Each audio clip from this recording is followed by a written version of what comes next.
Morning, Dartmouth. Oh, it's such an honor to be here with you today on this momentous occasion. Congratulations, you did it! Welcome to fellow students, to past graduates, to faculty, to friends and families, and happy Father's Day to all those proud fathers out there. Thank you, President Bylock, the Board of Trustees, to all the staff who made this day possible, and to you all for this invitation. I never attended university myself, only played characters who have. So thank you for helping fulfill my parents' dream of me actually getting a degree. And a doctorate at that. I know, it's honorary. Actually, it was Shonda Rhimes, one of your alums, and my former boss, who called me, and when she presented the offer to come and speak to you all today, I thought, well, that's nice to be asked. What a privilege. What a great opportunity to come meet you all. And then I thought, absolutely not. Oh my God, what do I have to say? Okay, this was me thinking. What could I possibly say to you young graduates that could meet this moment we find ourselves in? Like Federer's speech last year? Oh my God, so good. I can't be as funny as Conan O'Brien and Mindy Kaling. I look at everything she's accomplished and I just want to go to bed. And they all spoke in the before times. You know what I mean. Like, forget about being roasted on the internet, although I am terrified of that. What if I say the wrong thing? What if I were to talk about diversity, equity? Okay.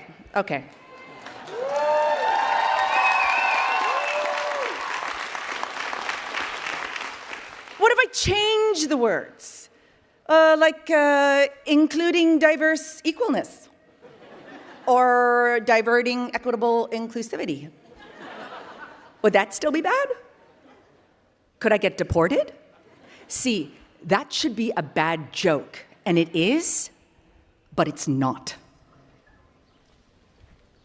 These are bewildering and destabilizing times, and every night since Shonda asked me, I have been thinking of you all. And I knew no matter what I was going to say today, I needed to be honest. I realized that underneath this discomfort I was feeling, the fear, the comparison, the self-judgment, was really a call to come and share myself with you despite these doubts.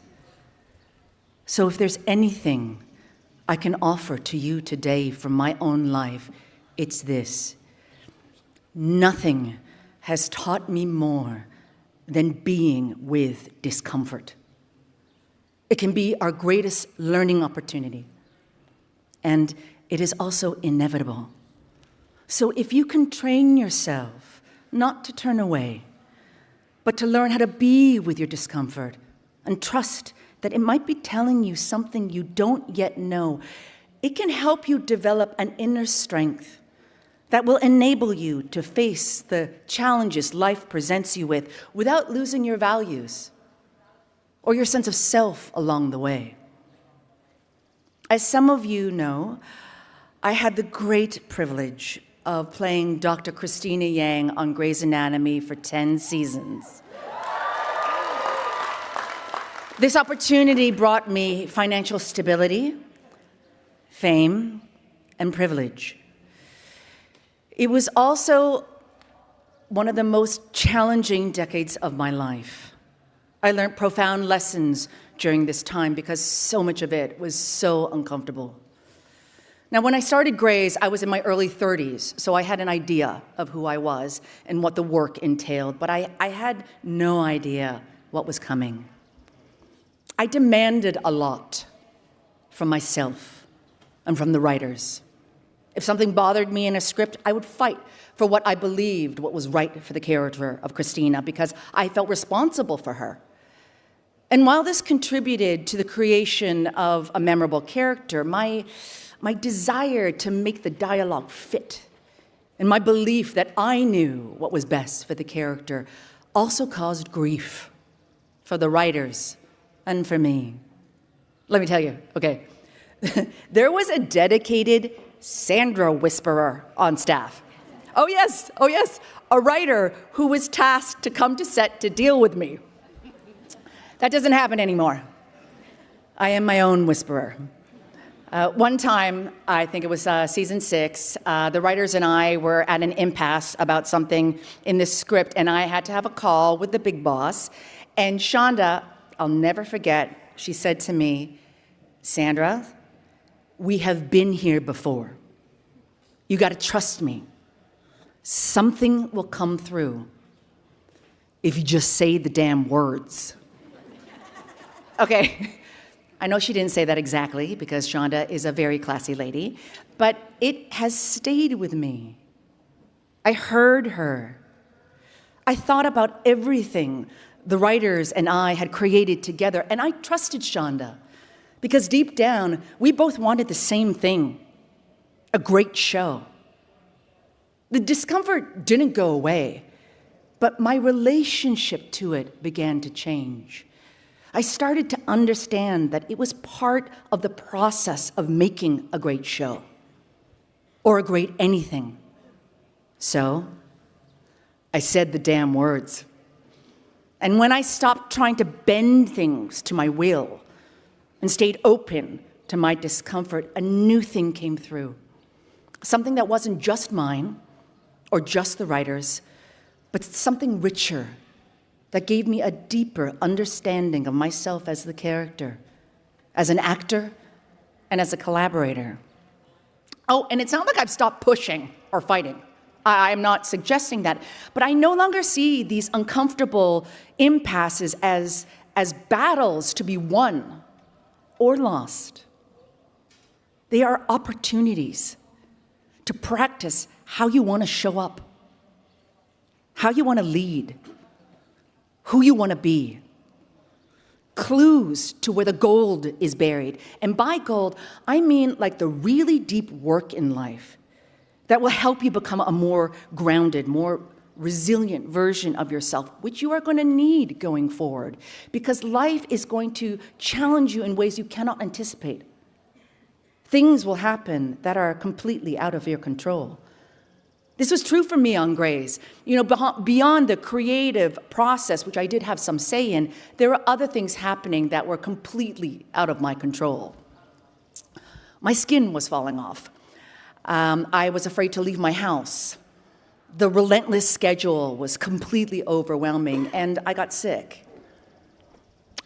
Physically and mentally, it was past my limit. And all the ways I had previously managed to muscle through mental and physical discomfort simply weren't working, because it turns out you can't ghost depression or outsource a panic attack. The show must go on. Life is simply not going to stop for you. The more I wanted my external circumstances to change, the worse I felt. And things only started to stabilize when I looked inside. Now, even if you're in perfect health right now, which I hope you are, I bet you feel discomfort about things you can't control. Maybe you're worried about finding a job or moving away from friends. Maybe you're worried about the dismantling of civil rights and liberties, or the planet burning, or the robots taking over. Maybe you desperately want to make a difference, and you have no idea how to start. Whatever reason, one way to start building some muscle around this discomfort is to actually be in it by choice. Tiny, bite-sized moments where you can practice being with it safely. And one way I've practiced doing this is to be in silence. Stay with me. Being in silence has helped me develop an inner life. And what I mean by that is having a relationship with yourself that is beyond your immediate thoughts, beyond your immediate feelings, beyond just reacting. Because if we're always reacting, if we're always distracted, we can't fight for the things we want because we won't even know what they are. So what if we just try bite-sized discomfort?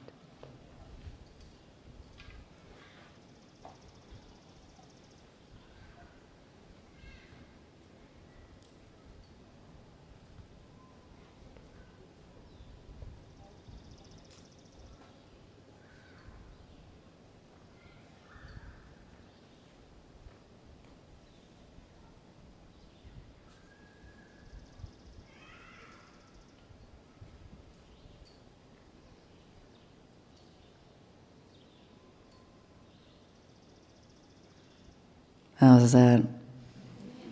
Anxiety-provoking? Confusing? Did you want to reach for your phone? It's interesting, isn't it? How much is going on up here and in here when we try to be quiet, and how often what we find is neurotic or judgmental or scared.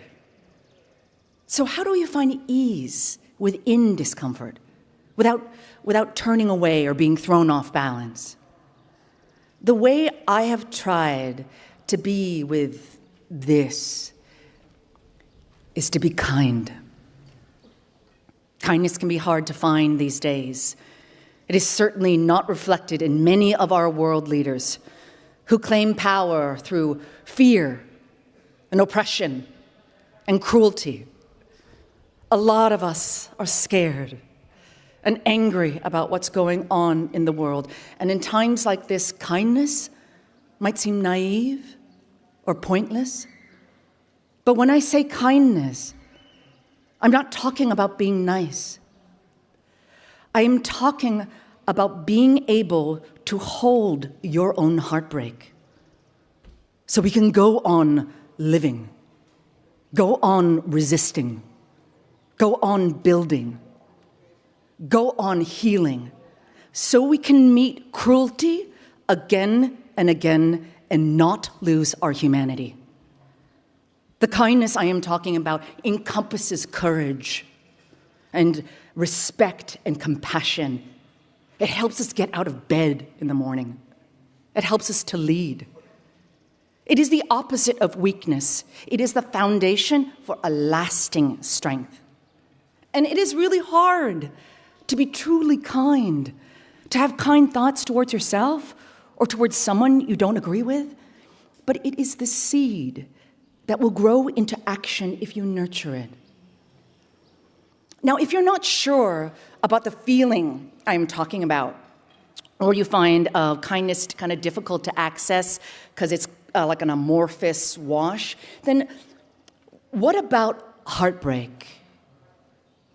Can you feel heartbreak? I bet everyone here knows heartbreak. If you're living in this world, you know heartbreak. So now, imagine this heartbreak, whether it is as personal as a breakup or as big as a war thousands of miles away.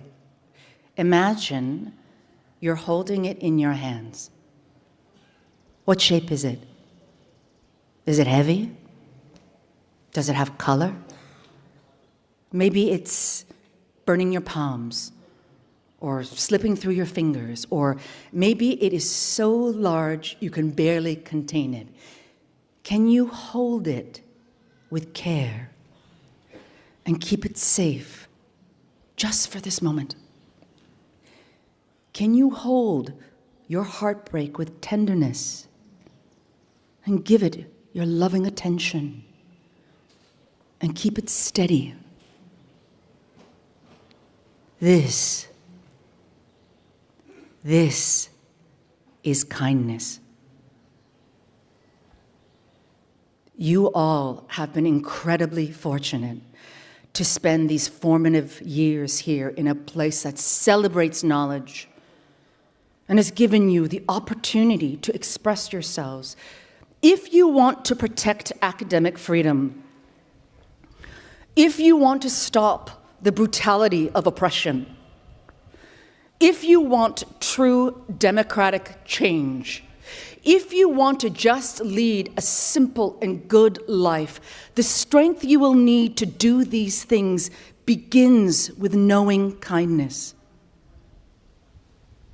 So as you venture off into the rest of your lives, I hope you can remember what we shared here today and fill up on it, and then extend it outwards towards others, towards the planet, because we're all going to need a full arsenal of kindness to meet this world.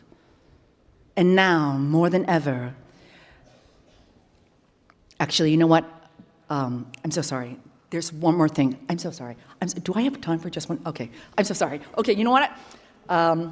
Okay, there is this one thing I've done like my whole life that I would really love to share with you all. So, okay, stand up. Everyone just stand up. Can everyone just stand up? Everyone stand up. In the bleachers, I see you. Everyone stand up. This is for the graduates. If you can and you're able, you know, we're practicing discomfort. Let's all just stand up. Okay. So, when the world gets hard or when it's good, especially when it's good, like today, okay? By yourself, with your friends, people you love, with strangers, always make the time to dance it out. We got 15 seconds to move our bodies. Let's go! Woo! Let's go! Oh no, put away your phones. Let's move it, move it, move it! Woo! Come on, moms and dads! It is possible to move discomfort into joy. Remember this feeling. Carry it and care for it, and then give it to others. Thank you. Who wants to dance with me? Let's go!